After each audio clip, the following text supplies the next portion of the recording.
ಬೆಲೆ ಏರಿಕೆ, ಬಡತನ, ನಿರುದ್ಯೋಗಗಳು ನಗರ ಪ್ರದೇಶದ ಜನರನ್ನ ಬಾಧಿಸುತ್ತಿರುವ ಈ ಸಂದಿಗ್ಧ ಸಂದರ್ಭದಲ್ಲಿ ನಮ್ಮ ಸರ್ಕಾರವು ಜನರ ಜೊತೆ ನಿಂತು ಊಟ, ವಸತಿ ಸೇರಿದಂತೆ ಮೂಲಭೂತ ಅಗತ್ಯತೆಗಳನ್ನ ಪೂರೈಸುತ್ತಿದೆ.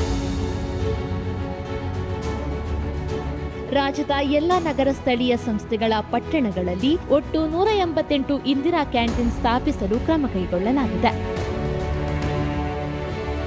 ಮುಖ್ಯಮಂತ್ರಿಗಳ ಅಮೃತ ನಗರೋತ್ಥಾನ ಯೋಜನೆಯನ್ನ ರಾಜ್ಯದ 302 ನಗರ ಸ್ಥಳೀಯ ಸಂಸ್ಥೆಗಳಲ್ಲಿ 3,885 ಕೋಟಿ ರೂಪಾಯಿ ವೆಚ್ಚದಲ್ಲಿ ಅನುಷ್ಠಾನಗೊಳಿಸಲಾಗಿದೆ.